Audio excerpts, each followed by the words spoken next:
Bonjour à tous et bienvenue sur ma chaîne. Ici, nous partons à la rencontre des figures qui ont marqué l'histoire. Cette jeune Polonaise manipulait chaque jour des substances qui brillaient dans l'obscurité sans savoir qu'elle la tuait lentement. Elle cherchait quelque chose que personne n'avait jamais vu. Cette femme, c'est Marie Curie. Elle va briser tous les codes et découvrir des éléments qui n'existaient pas sur Terre. Découvrez l'histoire tragique et fascinante de celle qui a illuminé le monde, littéralement.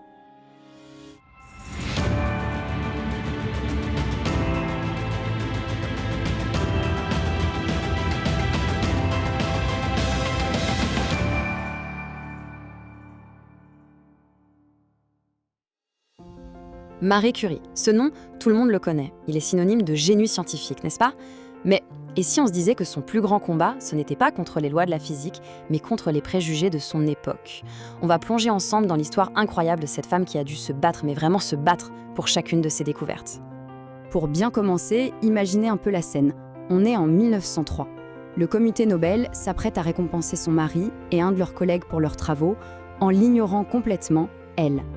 C'est son mari, Pierre Curie, qui a dû taper du poing sur la table et dire en substance « c'est Marie avec nous ou ce sera personne ». C'est fou, non? Et ça, ce n'était que le tout début de ses combats. Alors, pour vraiment comprendre cette force de caractère, il faut retourner en arrière. Son histoire, elle ne commence pas dans un laboratoire parisien, non. Elle commence bien avant, dans une Pologne sous occupation russe, un endroit où s'instruire pour une femme, c'était déjà un acte de rébellion.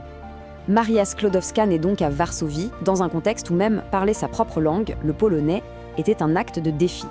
La vie la frappe très tôt, très durement. Elle perd sa mère à seulement 8 ans. Mais au lieu de l'abattre, ça semble lui forger une volonté de faire. Et comme les universités officielles lui sont interdites, qu'à cela ne tienne, elle va trouver un autre moyen d'étudier, dans la clandestinité, avant de pouvoir enfin partir pour son grand rêve, Paris. Et attention, quand on parle d'université clandestine, il faut bien mesurer ce que ça veut dire. Ce n'était pas juste une école du soir discrète, non. Chaque cours, chaque leçon, c'était un pari énorme. Se faire prendre, c'était la prison ou pire, la déportation en Sibérie. Pour Marie, la connaissance valait bien de risquer sa propre liberté. C'est dire sa détermination. On arrive donc à Paris, la ville lumière, et pour Marie, la ville de tous les possibles. Et c'est là, bien sûr, que son destin va croiser celui d'un homme qui va tout changer. Pas seulement sa vie privée, non, il va devenir son alter ego dans une véritable révolution scientifique. Mais attention, la vie parisienne, ce n'est pas du tout la carte postale. Elle débarque avec quasiment rien en poche, elle vit dans une petite chambre de bonne sous les toits, sans chauffage, où l'hiver elle doit mettre tous ses vêtements sur elle pour ne pas mourir de froid. Elle a faim, elle a froid, mais rien de tout ça ne l'arrête. Au contraire, sa faim de connaissance est plus forte. Et le résultat? Elle finit première de sa promotion en physique. Rien que ça. C'est en cherchant un laboratoire qu'elle rencontre Pierre Curie. Et entre eux, le coup de foudre, il est d'abord intellectuel. Il est complètement fasciné par son intelligence. Il voit en elle son égale, une âme sœur scientifique. Ils se marient en 1895 et ce mariage, c'est en fait le point de départ de leur incroyable collaboration. Pour la lune de miel, oubliez les destinations de rêve. Eux, ils partent faire le tour de la France à vélo. Pragmatiques et passionnés, tout à leur image. Alors, pour sa thèse, Marie s'attaque à un sujet mystérieux à l'époque, les rayons uraniques. Et là, elle a une intuition de génie. Tout le monde pensait que ce rayonnement venait d'une réaction chimique. Elle comprend que non, ça vient de l'intérieur, même de l'atome. C'est une idée complètement folle pour l'époque, ça change tout. Et pour ce phénomène nouveau, il faut un nouveau mot. C'est elle qui l'invente, la radioactivité. Et c'est là que l'histoire s'accélère. En mesurant plein de minerais, elle tombe sur une anomalie. Un minerai, la pechblende, émet beaucoup plus de radiation que ce que l'uranium à l'intérieur ne le justifie. Logiquement, ça ne colle pas. Sa conclusion est simple, mais elle va tout changer. Il doit y avoir autre chose là-dedans. Un élément nouveau, inconnu et incroyablement plus puissant.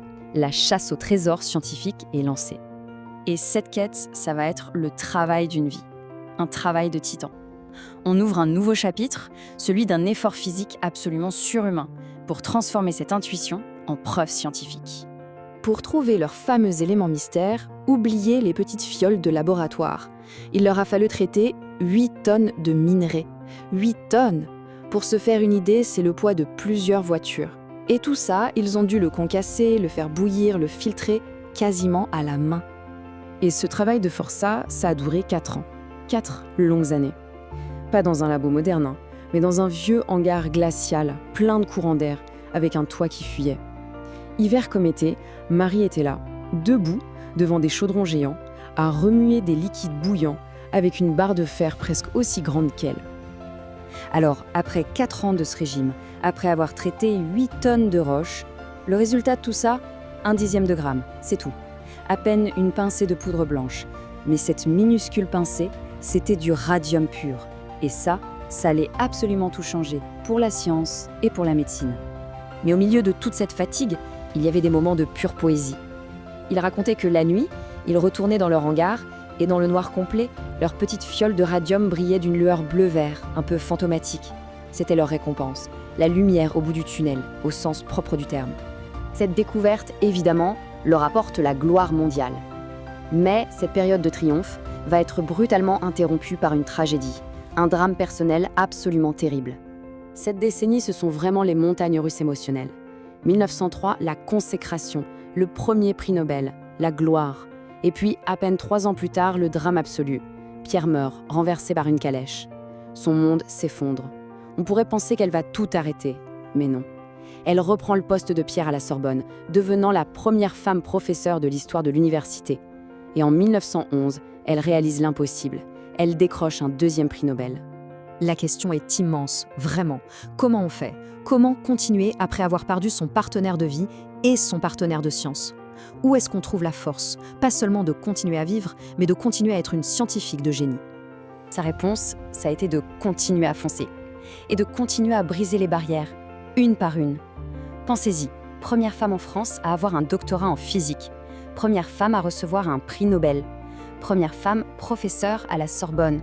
Première personne, homme ou femme, à gagner 2 prix Nobel. Et dans 2 domaines scientifiques différents. Chaque titre, c'était une porte enfoncée pour toutes les femmes qui allaient suivre. Et la dernière partie de sa vie, elle va la consacrer à construire son héritage. Mais pas un héritage pour la gloire, non. Un héritage pour servir les autres, pour mettre la science au service de l'humanité. Quand la Première Guerre mondiale éclate, elle aurait pu rester tranquillement dans son labo. Mais ce n'est pas son genre.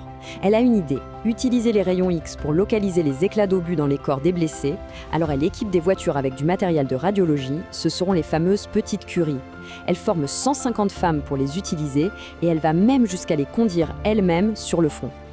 Et l'impact de cette initiative, il est juste énorme.